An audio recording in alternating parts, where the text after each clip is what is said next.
तो जैसे हमने कहा था कि कुछ आपके लिए हम ऐसे शेयर्स ला रहे हैं जो कि पॉलिसी प्रूफ है, यानी पॉलिसी अच्छी है बुरी है इन पर असर नहीं पड़ेगा। तो ये बताने के लिए रजत हमारे साथ जुड़े हैं। रजत, बताइए क्या है ये स्टॉक्स? बिल्कुल, दो स्टॉक्स मैं आपको बताऊंगा जहां पर पॉलिसी की ब्याज दरें घटी तो कोई ज्यादा असर नहीं होगा, बढ़ी तब भी कोई ज्यादा असर नहीं होगा, यानी कि पॉलिसी प्रूफ स्टॉक्स हैं। पहला स्टॉक है दीपक नाइट्राइट। देखिए, वैसे भी एग्रीकेमिकल स्पेस जो है बहुत स्ट्रांग है इस समय, लगातार ट्रेडर्स और इन्वेस्टर्स इस स्पेस में खरीदारी कर रहे हैं। यहाँ पर इंपॉर्टेंट ये है कि मामूली कर्ज है कंपनी के ऊपर, कैश ईपीएस बेहद स्ट्रांग है, कैश फ्लोज आने वाले समय के लिए एक्सपेक्टेड है कि इस कंपनी के जनरेट होते नजर आएंगे। कैश ईपीएस की बात कर रहा हूँ, लगभग 9 रुपए प्रति शेयर की है। प्रमोटर्स की होल्डिंग बहुत स्ट्रांग और लगातार 3 तिमाहियों से देखेंगे तो प्रमोटर्स की होल्डिंग इस स्टॉक में बढ़ रही है। कोई भी हिस्सा गिरवी नहीं है इतनी स्ट्रांग होल्डिंग के बावजूद, और बेहतर डिविडेंड रिकॉर्ड है। ये कुछ ऐसे पॉइंट्स हैं जो ट्रेडर्स और इन्वेस्टर्स क्लोजली ट्रैक कर रहे हैं इस स्टॉक पे। लक्ष्य आईएफएल मानता है फेयर वैल्यू स्टॉक के लगभग 210 रुपए के आसपास की है, जो यहाँ से मौजूदा अपसाइड पोटेंशियल बहुत स्ट्रांगली डेवलप करता है स्टॉक के लिए। तो दीपक नाइट्राइट ये एक पॉलिसी प्रूफ स्टॉक होगा। दूसरा स्टॉक काफी फैंसी स्टॉक है, फ्यूचर रिटेल। ये ग्रुप ही काफी ज्यादा बज कर रहा है, एक्शन में है। और फ्यूचर रिटेल इसलिए भी, देखिए यहाँ पर डेट लेवल से ज्यादा आने वाले समय के लिए जो कैश फ्लोज जनरेट करेगी ना कंपनी, उस पर ज्यादा इस समय ट्रेडर्स और इन्वेस्टर्स बेट लगा रहे हैं। मॉर्गन स्टैनली की हाल फिलहाल में रिपोर्ट जिसमें उन्होंने एक ओवरवेट रेटिंग दी है स्टॉक को, और वो लक्ष्य समझते हैं फेयर वैल्यू 500 रुपए तक की देखने को मिल सकती है। बिग बाजार जिस तरीके का प्रदर्शन है और जो ग्रोथ एक्सपेक्टेड है इनके स्टोर्स की, और खासतौर से मैं फिर कहूंगा जो कैश फ्लोज जनरेट कर सकते हैं कंपनी गोइंग फॉरवर्ड, उस पे आने वाले समय के लिए मिड टर्म पर्सपेक्टिव से अगर खरीदारी करते हैं तो बेहतर रिटर्न्स देने के काबिल है ये स्टॉक। फ्यूचर रिटेल पे नजर रखें, मॉर्गन स्टैनली की रिपोर्ट के हिसाब से 500 रुपए की फेयर वैल्यू।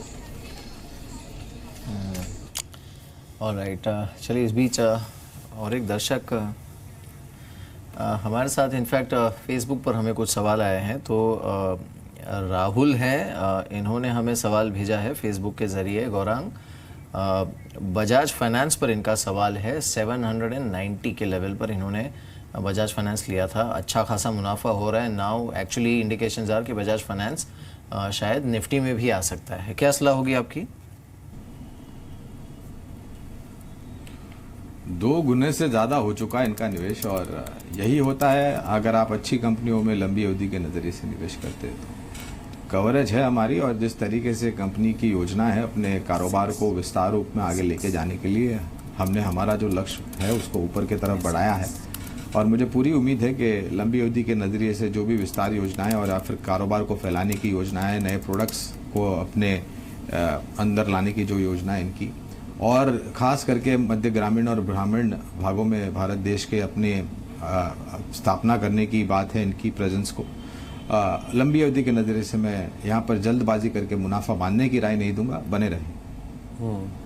एक एसएमएस भी आया है मितेश दवे का अहमदाबाद से। 235 सीडीएसएल के शेयर्स हैं इनके पास 404 रुपए में। ब्रिजेश, आपसे जानना चाहेंगे चार्ट्स पर सीडीएसएल कैसा दिख रहा है आपको?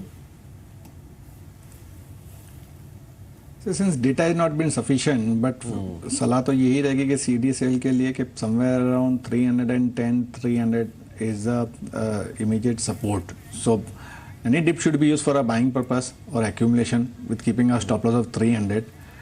Somewhere around 390 and 400 would be acting as a resistance. क्योंकि डेटा उतना सफिशिएंट नहीं है तो चार्ट के लिए, तो बस ये कहूँगा कि 400 का लेवल जो है वो एक रेजिस्टेंस की तरह प्ले करेगा।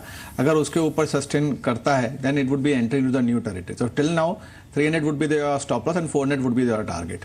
ओके, कार्ती हैं अहमदाबाद से joining us. Karthi, good morning. Good morning sir ji. मैंने डीलिंग शेयर लिए हुए हैं। Delink, okay. हाँ, डीलिंग इंडिया 142 में लिया हुआ है, और अभी हो गया है 100 रुपीज हो गया है। मेरे पास 900 शेयर है 900। तो अभी क्या करूँ, होल्ड करूँ कि क्या करूँ? ब्रजेश, क्या आप ट्रैक करते हैं इस स्टॉक को? टेक्निकली अगर मैं बोलूँ तो 252 से जो इसमें बिकवाली देखने को मिली है, all the way it went down to 77 around, and from there it has given a pull back of अगर हम फिबोनाची रिट्रेसमेंट ड्रॉ करते हैं तो 27.2% का जो रिट्रेसमेंट वैल्यू है वो लगभग 121 के आसपास में आती है। वो ब्रेक नहीं करना चाहिए था। In anyhow it has been broken. तो सलाह तो यही रहेगी कि स्टॉप लॉस लेके काम करना चाहिए था। Any rice should be use for exiting this stock rather than holding. और विकल्प बताओ, आप ही के चैनल पे पहले मैंने शुगर के कुछ स्टॉक्स बताए थे जो कि अच्छे चल रहे हैं। धामपुर शुगर है, द्वारकेश शुगर है, EID पैरी है, चाहें तो इसमें निवेश कर सकते हैं अभी भी मौजूदा स्तर पे भी, and appreciation would be somewhere around 20 to 25% with in a 6 month to 9 month time frame. चलिए, इस बीच और एक सवाल हमें भेजा है मोहम्मद अली ने, फेसबुक पर हमें भेजा है, जस्ट डायल पर है, 200 शेयर्स हैं, माय गॉड, 1059 के लेवल पर। पता नहीं गौरांग आपकी कवरेज है या नहीं, पर अब इनका इंतज़ार कुछ ज़्यादा ही लंबा हो गया। 1059 पर इन्होंने लिया था, so this is definitely more than a year old. आप ट्रैक करते हैं जस्ट डायल, कहना चाहेंगे क्या? कुछ नुकसान तो अच्छा खासा हो गया इन्हें। ऑलमोस्ट पूंजी साफ होने आई है मीर। 1050-60 का निवेश और 375 के आसपास का स्तर चल रहा है। पहले तो इतना इंतजार न करें, और ये स्टॉक और ये कंपनी बुरी खबरों को लेकर के काफी चर्चा में रहा है, और एक तीव्र गिरावट भी यहाँ पर आते हुए दिखी है, और उसके बाद उससे ही उतना ही वॉलेटाइल मूव ऊपर की तरफ रहा है। तो इस स्तर पर या उछाल में बेचे, आइंदा अपने निवेश के ऊपर थोड़ा ध्यान दे, इतना सफाया होने के बाद पूछताछ न करें।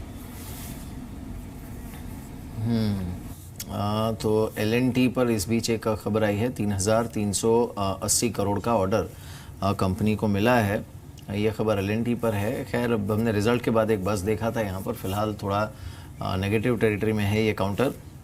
एक सवाल हमें भेजा है अमित शर्मा ने फेसबुक पर, ITC पर 359 शेयर्स हैं एट द रेट ऑफ 283। तो हल्का सा मुनाफा हो रहा है ब्रिजेश। ITC है इनके पास 283 पर, क्या करें? होल्ड ऑन करने की सलाह रहेगी, और अगर कोई डिप आता है तो और एक्यूमुलेट कीजिए। 270 is a support for a short term trader. If looking at the investment point of view, then 240 would be is the ideal stop loss. So any dip should be used for accumulating the stock.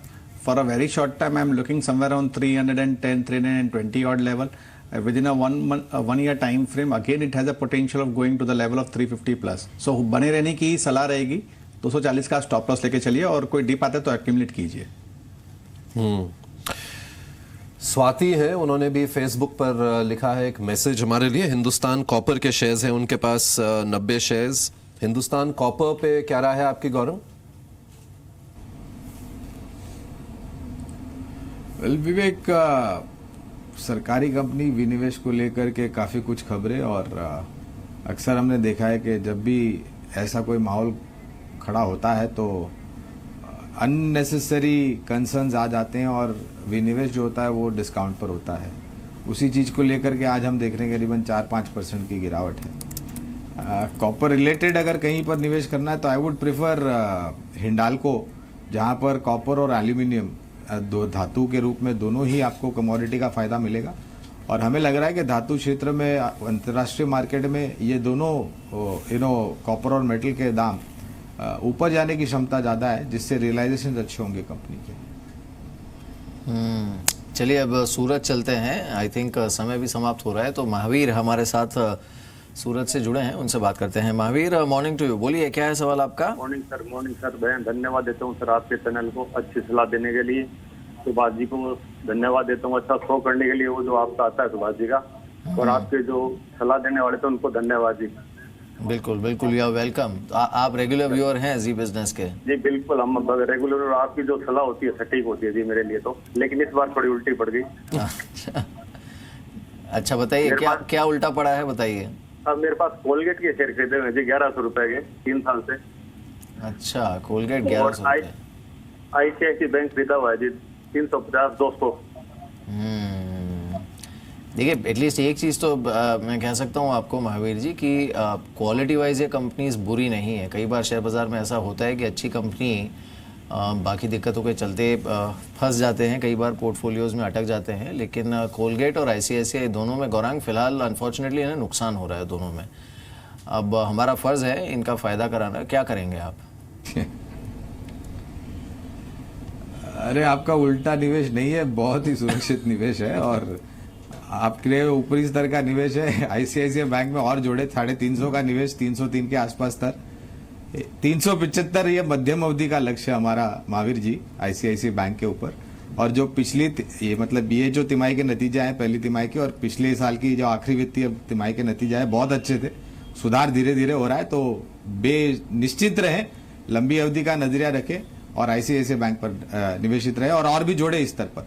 Colgate पर भी मैं यही राय दूंगा आपको। MNC FMCG company थोड़ा बहुत GST को लेकर के डीस्टॉकिंग, डीलर वेंडर्स को कॉम्पनसेट करना वगैरह वगैरह, लेकिन नए नए products, consumer loyalty, brand recall सभी उच्चतम स्तर पर है। पतंजलि से जो प्रतिस्पर्धा है वो ऊपर की तरफ है, लेकिन ये भी अपने आप को री इन्वेंट कर रही है, हर्बल और आयुर्वेदा प्रोडक्ट्स लॉन्च कर रही है। तो चिंता न करें, दोनों में बने रहें और अगर आपके भाव से नीचे है 5-10% तो और भी जोड़े। और एक्चुअली तो आपके लिए तो इनफैक्ट ऐड करने की ही सलाह है, तो चिंता मत कीजिए, पोर्टफोलियो आपका सुरक्षित है। फिलहाल आपका बाजार को यहीं ख़त्म करते हैं। गौरांग आपका शुक्रिया और साथ ही ब्रिजेश आपका भी शुक्रिया। तो मुझे और विवेक को इजाज़त दीजिए, लेकिन आज दिन भर नॉन स्टॉप कवरेज हमारी जारी रहेगी आरबीआई की पॉलिसी पर। नमस्कार।